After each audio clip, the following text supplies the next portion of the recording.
Сайн байна уу? Ингээд улс төр эхлэн сургалтын зориулсан бичлэг маань 3 дугаар дугаар эхэлж байна. За өмнөх дугаар дээр бид төр засгийн хэлбэрүүдийн тухай ярьсан. За өнөөдөр болохоор 2 дугаар бүлэг буюу улс төрийн тогтолцооны талаар ярих байгаа. За тэгээд улс төрийн тогтолцоо гэдэг нь болохоор ерөөсөө хэн хариуцах вэ? Хэрхэн сонгох вэ? За тэгээд ер нь бол эрх мэдлийг хэрхэн хойрлох вэ гэдэг энийг зохиосон тэр дүрмийг л хэлээд байгаа гэсэн. За тэгээд бидний мэдхээр бол өнгөрсөн 100-д ч юм уу те одоо байгаа одоо авторитар тогтолцоо гэж байдаг. Нэг хүн эсвэл одоо нэг жижиг хэсэг тооны хүмүүс ингээ бүгдийг захирдаг. Өөр ямар ч сөрөг хүчин байхгүй, өөр ямар ч илүү дутуу байхгүй бүгдийг хянан шүүмжилж болохгүй те. Тийм байгаад байдаг. За яг хамгийн энгийн жишээ гэх юм бол хойд солонгос гэдэг те умар солонгос нэг бурхан шиг баач гэдэг бүгдийг зохицуулдаг. За эсвэл Аргентинд бол жишээ нь 30-аас 83 оны онд цэргийн засаг байдаг байсан. Ээлжлээд нэг 4 5 удаа цэргийнхэн шууд бүх хүчийг өөр тавиад үсхийг удирддаг байсан. За бас нэг өөр жишээ нь болохоор шашны засаглал байгаа. Энэ бол жишээ нь Иранд одоо 79 оноос хойш ингээд шашны тэргүүнээ ингээд гаргацсан нөгөөтгөн төр засгийн одоо удирддаг тийм байгаад байдаг. За ерөнхийдөө л жоохон муу талдаа нэг хүн бүгдийг захирддаг тиймэрхүү гэсэн үг. За өөр нэг жишээ нь болохоор коммунизм байгаад байгаа. Энэ болохоор бүх юмыг ингээд бүгдээрээ эрхтэг ширгэлэн те бүгдээрээ энэ тэнцүү байна анги нэтэрэ ялгарлан гадуурл байхгүй гэж боддог. Тим одоо идеологитой. Гэхдээ санаа нь гоё юм шиг боловч юу нь бол биелэх боломжгүй үлгэрийн. Тэгэхээр энийг барихын тулд асуудлууд гарсан ч гэсэн хүчээр барих гэж айгүй муу зүйлийг бас айгүй хийдэг тийм харгас байдаг байгаа. За хамгийн энгийн жишээ нь бол Ленин те Оросын Мао Зэдун, Хиттийн Фидель Кастро, Хошим ингээд жишээнүүд бол байдаг байгаа. За тэгээд 19-р зуун 20-р зуунаас өмнөхөн бол ер нь эзэнт гүний дэглэм маш хүчтэй байдаг байсан. Том улсууд, хүчтэй улсууд цэрэг зэвсгээр бусад улсыг эзлээд өөрсдийнхөө хүчинд байлгаад нэг бол шууд өөрсдөө захирдаг, эсвэл шууд бусаа тэнцэн одоо эдийн засгийн газар байгуулад тэрийг удирддаг тийм байсан байгаа.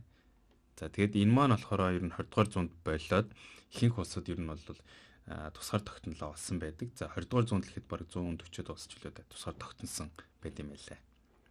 За тэгээд дахиад жоохон цааш явах юм бол одоо бидний тэ арчлал байгаад байгаа. Ер нь бол иргэн улс төр дээр нөлөөтэй сонголт хийдэгтэй төлөөллөөр ямар нэгэн байдлаар тэгээд нөгөө сонгогдсон баажиг нар нь болохоор хууль тогтоох талаар ажил хийдэг. Тэгээ хуулиа тогтоодог. Тэгээ тэрнийг нь гүйцэтгэх засаглал нь тэ хэрэгжүүлдэг засгийн газар нь. Тэгээд ямар нэг юм болж гинэ болохгүй хууль зөрчиж гинэг үү гэдгийг шалгадаг шүүхийнхэн байдаг гэсэн үг.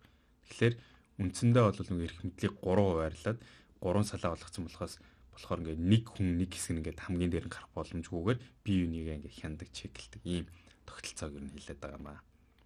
За тэгээд бидний хамгийн сайн мэддэг жишээ их юм бол нэг том улсуудаас Америк энтэй бас төстэй юм байгаад байгаа. Ерөнхийлөгч, Конгресс, дээд шүүх ингээ 3-аас үрдэг.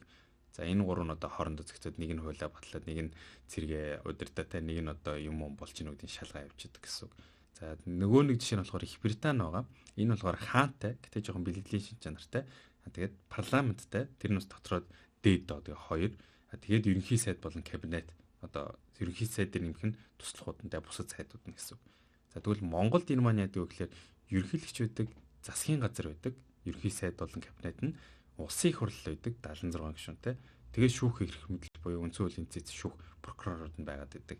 За уул нь ерөнхийлөгч нь бэлгэдлийн шинж чанартай гэдэг боловч бас зарим нэг юм нь холимогтэй нэг жоохон сонирн байгаад байдаг юм шиг байлаа. Гэхдээ ерөнхий шинж чанар нь бол бас яг 3 хуваацсан байгаад байгаа гэсэн үг.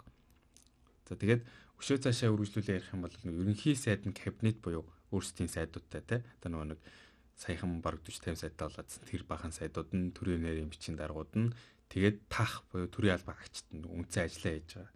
Тэгээ энэ эдийнх нь ажиллаа хийж байгаа процессыг нь ер нь бол бюрократ гэж нэрлэдэг байгаа. Bureaucracy те ингээд дөрвөн журмт ингэх хэвээр тэгэх хэвээр ингэх хэвээр тэгэх хэвээр гэдэг. Уул нь нэгтлийн зөв юм шиг хэрнээ нөгөө талд амар их процесстэй амар удаан айгуу их ядаргаатай тийм байгаад байдаг гэсэн үг. За тэгээд бидний нэг чухал мэдэх ёстой зүйл нь бол төр засаг шийдвэр гаргах хууль одоо гэдний хуулийнхан батлан гэдгээс гадна нутгийн удирдлага гэж нэг юм байгаад байдаг. За манайхаар бол одоо аймгийн засаг дараагаад аймаг хорооныхон тэр хэд чинь бидний амьдралд илүү ойр өдөр тутмын хамааралтай зүйлсийг аягүй шийдвэр гаргаж яадаг. Тэдрийг бид нар бас тоохгүй байгаад байдаг. Энэ нь бол бас аягүй чухал одоо элемент нь байгаад байдаг. Энийг бас мэдэх ёстой. За тэгээд энэний баг жоохон томруулсан хэлбэн гэж хэлж болохоор юм болохоор Монгол улс жишээ нь ингээд нэг улс те. Тэгэхээр зарим улсууд бол ингээд холбооны улс гэж явдаг. Олон хэсгүүд нийлээд нэг одоо ерөнхийлөгч юм байгаад байдаг нэг том хуультай. Гэхдээ тусдаа бас нэг өөрсдийн хуультай зохион байгуулалттай байдаг. Жишээ нь одоо Америк, Герман, Орос нэгтгэгтэй. Америк бол жишээ нь мужуулан өөрсдийн хуультай. Үндсэн хууль нь нэг том байгаа. Тэрнээсээ харшилахгүй л бол муж болгон бас өөрсдийнхөө нэг ялгаатай хуулиуд байгаад байдаг гэсэн үг. Зохион байгуулалт гэсэн тийм. За тэгээд үүнээс гадна олон улсын байгууллагууд гэж байдаг. Ер нь бол өөр улсууд нийлээд нэг ажил одоо ижилхэн ашиг сонирхлын төлөө явж байгаа те ямар нэгэн тохиролцоо гэрээтэй тийм юмуд байгаад байна. Хамгийн энгийн нь бол нүүб баг ихэнх курсууд орсон. Инхтэй бла бла зөрүүлсэн те. За Европын холбоо байна. Хоорондоо ингээд ойрхон жижиг улсууд, Европын улсууд одоо чөлөөтэй зорчих одоо худалдаа наймаа хийх нэтэрэ те гэрээтэй. Эсвэл Арабын холбоо, Африкийн холбоо гэж байна. За НАТО гэж байна. Цэрэг зэвсгийн хувьд бүгдээрээ нэг тустай харамтай байхаас илүү нэгдсэн те. Нэгэнд нь юм бол тэрийг хамгаална гэж гэрээлсэн ч гэдэм те. Тиймэрхүү зохицуултууд байгаад байдаг. За тэгээд үүнээс гадна цааш нь яадаг вэ гэхээр анархизм гэж нэг ойлголт байгаа да. Ер нь засгийн газар хэрэгтэй юм уу? Засгийн газар гэдэг юм чинь байхгүй байхад болох юм шүү тэгээд. Гэтэ энийг бол бас л нөгөө нэг коммунизм гэд хизээж бүтэхгүй үлгэртэй адилхан ер нь бол худлаа бүтэхгүй гэж ярьж байгаа. Яагаад гэхээр ямар ч тийм зохион байгуулалтгүй байна гэх одоо юу гэдэг боломжгүй. Тэгэх юм бол нөгөө нэг удаан тогтножгүй одоо юу гэдгийг цаашнаа үр ашигтай байх боломжгүй гэдэг. Тэгэхээр энийг бол ер нь бол худлаа гэж байгаа юм. За нөгөө талдаа төгс ертөнцийг бас яриад байгаа тийм. Бүх юм нь гоё тийм засгийн газартай бүх юм тийм гоё болсон юм байж болох юм уу гэд. Тэр нь бас ер нь боломжгүй гэж яриад байгаа. Энэ болохоор утопиа тийм. Нэг нь болохоор анархизм, нэг нь утопиа. Ерөөсөө засгийн газаргүй сайхан дураараа байчи. Жохон худлаа бас бодохгүй бах. Эсвэл утопиа буюу бүх юм төгс юм байлаа гэхлээр тийм боломж нь зөв миний бодлоо бас угаасаа болтгоо л байх. Тийм боломжгүй. Тэгээд нөгөө нэг Winston Churchill-ийн жилүүдээр нэг хэлсэн үг байгаад байдаг. Арчлал бол одоо гэдэг хамгийн perfect best нь биш. Гэхдээ одоо байгаа эдээс арай гайгүй юм аа гэд. Тэр бол бас харьцангуй одоохондоо үнэн байж магадгүй тий. Одоо шинэ илүү сайн хөлбөр гарахаас өмнө наах нь бол одоо биднэрт байгаа хамгийн боломжийн хөлбөр нь тэр юм аа гэд. За тэгээд энэ дээр төгс ертөнцийн дээр бол нэлээд олон жишээ болон одоо санаанууд байгаад байгаа. Зарим нь болохоор ингээд төр бол ингээд бусдын шудраг усыг шийдэгдэг гэсэн өөрийнхөө шудраг усыг шийдэж чаддгүй. Тийм том асуудалтай ч тийм үү. За эсвэл өөр нэг хүн нь болохоор ингээ хэн хүмүүс хуваачсан. Тийм болохоор заавал ингээ зангидах хэвээр хуулиар барих хэвээр ч тийм үү. За эсвэл нөгөөд нь одоо хятад энэ дэр бол эзэн хаантай. Гэтэ тэр нь ингээ иргэдтэй ингээ үзүүлэн болоотой ингээ маш сайн зөв лаг хүн, гой хүн байхыг үзүүлээд ёс суртахууныг одоо заах хэвээр ч тийм үү. Тиймэрхүү янз янзын санаанууд байдаг байсан. Гэтэ түрүү чи хэлсэн шиг те утопиа гэж юм бол байхгүй байгаад байгаа одоохондоо. За номон дээр л байгаа.